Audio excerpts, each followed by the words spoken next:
just build something and get it out. It's not that hard these days. I mean, it doesn't really matter how you do it. Your first thing can be absolutely horrible, and that's fine.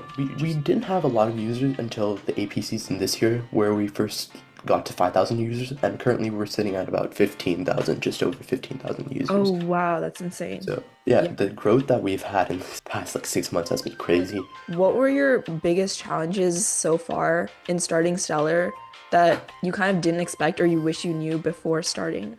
I'd say there are a couple. The following is a conversation with Aaryan Parikh. He's the co-founder of Stellar Learning, a student-led nonprofit using AI to provide free test prep to over 15,000 students worldwide. Get ready for a mind-bending episode as usual, and consider subscribing for more like this. All right, so welcome to a new episode. This one's a little crazy because the way I actually discovered you guys was I had my SAT in a week actually. I had like an AP physics test. I had like so many tests that week. And I was like scouring the internet for free resources and I just found this site and I was like free infinite practice, like okay, sign me up. And then I like search up who made it and it's other high schoolers, which is honestly really crazy. But yeah, I'm welcoming one of the co-founders of Stellar Learning, Aryan. Thank you so much for being here. Yeah, it's great to be here. Yeah. I guess my first question for you is like, what was like the first step to founding this? Like, I know you're in high school right now, but like, what was like the first step? Actually, the first step started back in middle school. So, my co-founder Nicholas and I and my other co-founder Neil, we worked on this project called Nebulous, which basically worked to like integrate all your learning apps into one tool, like sort of like an aggregator. And that was just like our first. It was sort of a project. It wasn't really like full like nonprofit or startup or anything like that. It was just like a project, but that's how we actually like honed in on our skills, and we were able to like we're just able to like just work on creating something. And I thought that was really cool because seventh graders don't really do that. So Yeah. Yeah, um that's honestly kind of yeah. crazy. Yeah.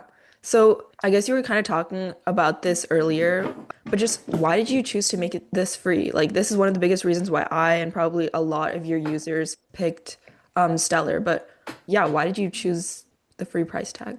Well, we saw a gap. We just saw that there was a big gap. There's great resources which are free, but like such as Khan Academy, they provide great conceptual understanding stuff like videos for you to understand, but not really like good practice, and that sort of thing, which you really need for studying for like APs and stuff. And then we saw that there were a lot of paid resources, but all of them really do cost a lot, and we want to really cater to the vast majority of people, and they don't really have the resources to pay all for all of that. And we believe that we can create quality like practice and quality education, um, quality resources for free. That's, Yeah, honestly, totally agree. Like that's one of the things that like me as a student I was searching for. A lot of the free things also are just like, for example, College Board's SAT, like bank. yeah. It's just like a mess of questions. It's not really one way to like study everything. Yeah, yeah. I mean, the question bank for College Board is a great resource, but we do feel that you probably do need more resources than what Yeah. they do. They just provide to you. Yeah.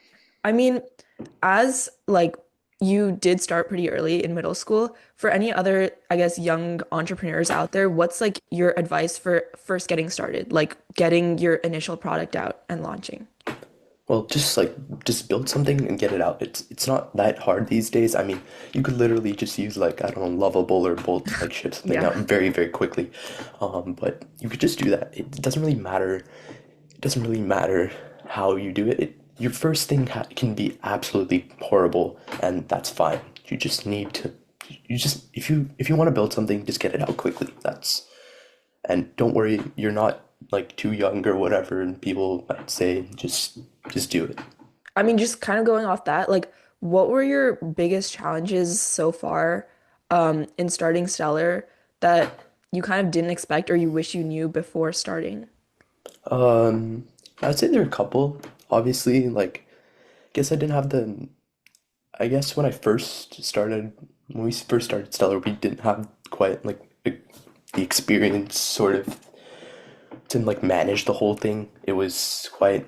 we just didn't have good management. I thought like it's it's quite an important thing to manage everyone well. And we really wanted to have like a lot of like volunteers and other people working with us, and we couldn't do that in the start, just because we weren't good at like managing like a whole organization. But now we have over 150 volunteers, so I Oh, guess wow. were Okay. able to we were able to fix that. And another thing is that, well, I just feel like yeah, I feel like this is more when I started working on my old project, which was Nebulous, back in seventh grade. That's when we really didn't have any experience, so it's good to like build something out first, which might just be like a project style thing rather than get directly started on maybe like this Stellar started as a project. It wasn't supposed to be like a nonprofit. It wasn't supposed to be anything big, but that if you work on a lot of these like projects, one of them could potentially just become like basically your main thing. Like Hmm. so, Yeah. Like you mentioned like 150 volunteers. I guess like tell me more stats. Like how many users do you guys have? How long has it been since you started? Stuff like that. yeah. So we started back in April. We created the idea back in 2023, Oh, wow. but we really started working on it like April 2024-ish. And that's we didn't have a lot of users until the AP season this year, where we first got to 5,000 users, and currently we're sitting at about 15,000, just over 15,000 Oh, users. wow, that's insane. So yeah, Yeah. the growth that we've had in this past like 6 months has been crazy, and Yeah. we just want to keep that going, and we've got some really positive feedback from our users. So yeah, and keep that up.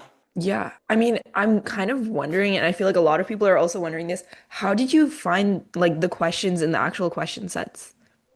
A lot of them, so like a lot of our questions, actually most every question we pretty much create, it's generated through AI. It's not like human made.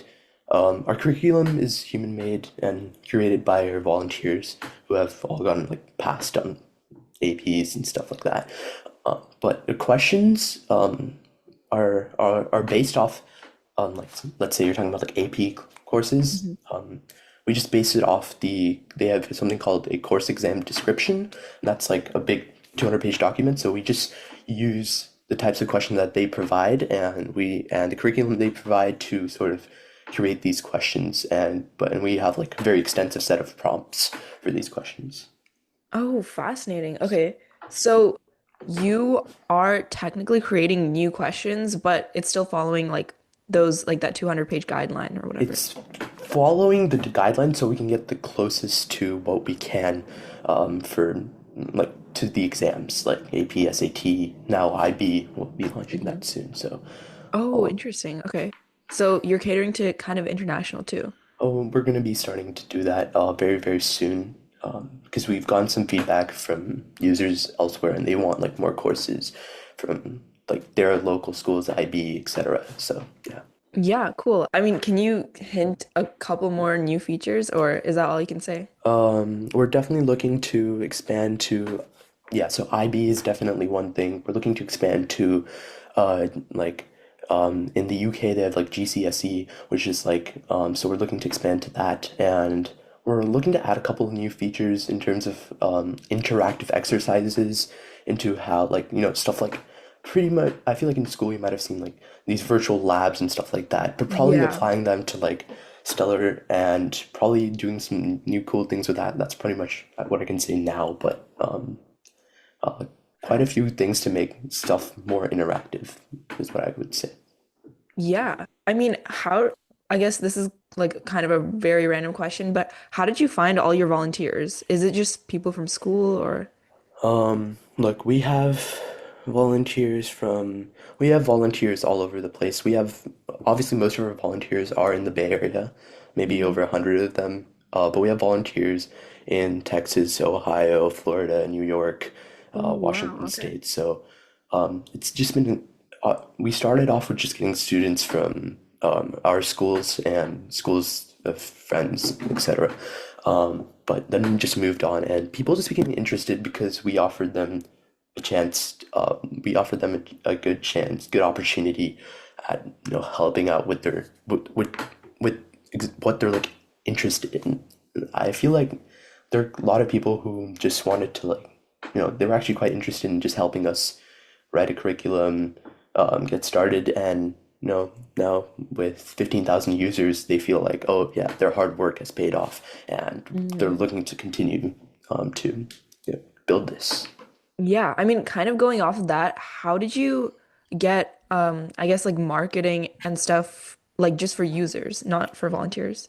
For users, it's been mostly organic and through like a bit of social media, a bit of like online forums and stuff like that. Like people have just been using their word of mouth, whether it's in person or like through like let's say Reddit, of course. Hmm. Like if you go to like AP resources, someone say, "Oh, I use Stellar and it was great," and just we just like to tell people to spread the word, and Yeah.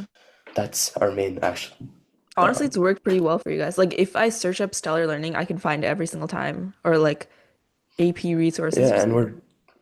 Yeah. we're definitely trying to expand the SEO and try to get more users out.